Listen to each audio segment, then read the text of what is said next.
Rolling with the triple C, I'ma make him bend the knee. Rolling with the triple C, don't really count the heat. Você não pode deixar estar assim. Você não pode. Você ganhou deste cara 3 vezes, você nocauteou este cara 2 a 3 vezes.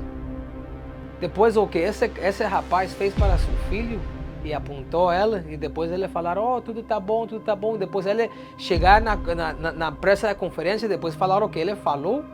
Para mim, é uma coisa bem pessoal. Se eu te falo, cara, que você precisa descer e ficar no middleweight para que você fique e para que você pegue essa revanche com ele. Você não pode deixar isso assim. Você tem 3 lutas a 1 e espero que você pegue a última e depois você é a pessoa que você vai fechar esse livro.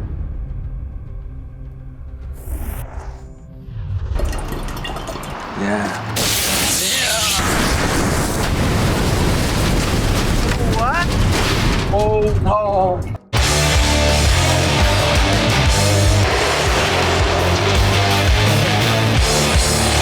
LiftTheChucks.com has the juice. So thank you for that beautiful intro. That's right, Paulo Acosta using Secret Juice as he's driving his lifted trucks. Guys, for custom trucks, you guys know where to go. Go to LiftedTrucks.com and get your custom truck. Guys, fight feedback today is gonna be on fire because I'm gonna be going over the one and only Israel Adesanya versus Alex Pereira 4. Guys, there's so much to go over. There's so much that I want to talk to you guys about. How is it that this fight actually took place? Or is he really rope and dope it as he said it like George Foreman style to eventually go with that right hand? Guys, let's bring it down to the numbers and let me show you guys what I think. Anyhow, enough talk. Let's take it to the big board. So let's go over some of the stats, guys. Check this out. Alex Pereira, significant strikes 49. To Israel's 41. Accuracy, again, you want to give it over here to this man right here, to Poatan. And then watch. This is where people probably think Izzy won the round because of the head strikes in comparison from 18 to 8. But then look, again, look at where Pereira got to. But the most important piece out of them all, ladies and gentlemen, was right here. His leg strikes. There's a reason why it wasn't a game plan for Izzy to switch southpaw. He kept switching back and forth for the simple fact that this man was chewing up both sides. I want to say to the lead leg alone, Poatan hit him 16 different times. I'm talking about these are considered significant strikes, guys. For those who have never been leg kicked or don't understand that game, guys, that stuff absolutely hurts. But there was something about Israel that made him a little different in this fight. Yeah, you know, and this is something that you guys need to understand. He puts pressure on himself. He puts pressure on himself. The fact that he put that dog collar on. He says, no. I'm gonna live by the sword or die by the sword. I'm gonna put pressure on myself. I can relate because I know as an entertainer, you guys think a lot of the stunts that I pull, you think that's for fun? And it's like, no, I do it. You know why, guys? Because you know what? I gotta show up. And the more pressure you tend to put on yourself, the better you compete. If you are that type of fighter, not everybody can get away with that. I promise you, not everybody can. But those who can, and those who are winners, and those who really embrace the pressure, is what makes this guy dangerous right here. And I said it before on Tell the Tape, as much shizness as I talk about Israel Adesanya, the dude is confident. The dude is very, very confident. The stare down. I mean, the stare down between these two dudes. I almost felt like Poatan he also looked a little depleted, whether he gained the weight or not. I think maybe 205 is calling his name. Maybe he, you know, that'll be, I mean, there's a shot against Jamal Hill. I mean, I can easily see I'm sorry, Alex Poatan, but I don't feel like he should skip the line, but you never know, bro. It's the UFC. But just the confidence, man, the stare down. But this was the key that Alex was doing an amazing job at. He was kicking this damn lead leg. And I also want you guys to really see something that people don't recognize when somebody that's a good kicker does. Look at how he stays in this position. He doesn't do the hip in as he kicks or he's leaning back. He's literally sitting down as he's catching that peroneal nerve. You see what I'm saying right now? Like Israel, this is Israel's position, but who has the confidence to kick him. I mean, he understands distance, but those who do, that pays dividends. In the beginning of the fight, this is what Alex Pereira was really doing a good job at, kicking that lead leg. You know what I'm saying? Obviously, we also have to give credit where credit is due, that Israel was doing a good job of touching up his body. He was doing a good at touching up his body because when you cut a lot of weight, this is where you want to attack. This could be okay. This could be okay. But this right here, guys, I don't care how tough you are, you will be broken, man. And getting hit to the body is the biggest blow that you can really take because it paralyzes you. You can get hit and then 2 seconds later you're feeling that sensation of you feeling like your soul's coming out of your body. They don't have to necessarily be hard, they just have to be precise.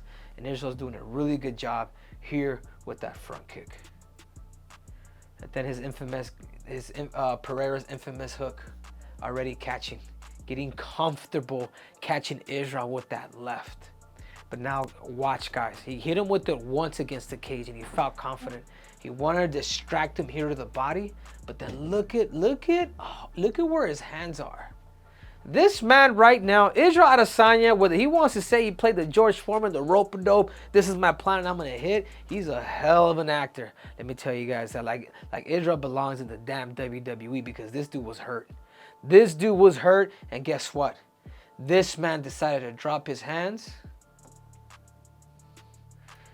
Izzy catches him. He just went in there. He was being supported by the cage. Boom.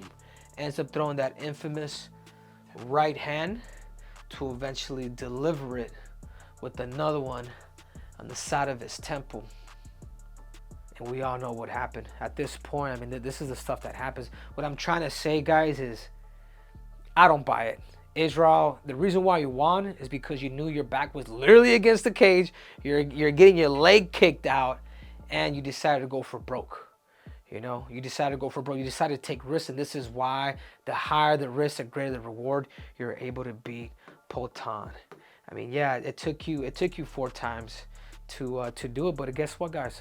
4th time was a charm, and he did it. He tactically did it. He tactically took a risk. I just don't believe that was the plan. I think Pereira's probably kicking himself in the arse, but it's the fight game. You cannot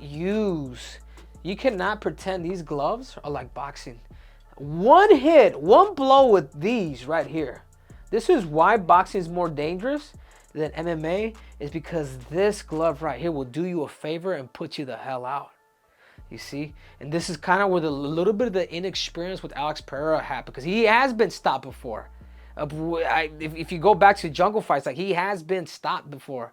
Like, Pereira has been stopped and he's been submitted for the simple fact that another guy has power. He catches you one time with that small little glove, and this is what happens. Man, I mean, this sucks. You know what I'm saying? Like, you know, Israel, he's an entertainer. He gets it. You know, started throwing his arrows. He actually threw 3, 2, without even knowing, and said, hey, these are the 3 losses that I took from you. But now it's, you know, he said it himself, he who last laughs, laughs louder. And guess what, guys? He got the victory. Yep. Hell of, if there's anybody that you guys should take notes from, this dude is scripted. This dude premeditates everything that he wants to say, because you know what, guys? I do it myself too. You guys think I can also freestyle and go off the open, but I know when you mesmerize in things and you detail how is it that you want your celebration to be. I mean, this dude hit a bunch of different points on. I mean, this man right here, WWE is about to call his name, where he can make a whole lot of money. Because he understands the showbiz. He understands entertainment. And now these are the UFC 287 fight stats. I mean, we go back at it once again. I mean, what is the final conclusion here, guys? This man right here, I'm a little upset with him. Because right away after what he said about his kid, And how he did it and how he pointed at him, like Israel's a trip, dude. He's a trip. You take no prisoners with Israel Adesanya. He literally pointed at his son as he was crying, and he did the thing. I mean, obviously the kid was 6 years old, but if I was you, Alex, you know, Poatan, I would challenge him again. I was like, no, man, I beat you 3-1. You cannot run from me. Fight the #1 contender. Go against somebody, but you need to get this thing back. You really do. If I was your brother, if I was your friends, like, no, you were there. You just have to tactically get better and not drop your hands, because Israel just went for broke. That wasn't his tactical game plan. I promise you, man. You were kicking his leg. You think he wants to be against the cage where you knocked him out before? That's a whole bunch of lie. But Israel does a good job of selling whatever it is that he wants to sell, and this is where you guys could take notes. Anyhow, what I think is next for Poatan is challenge the rematch.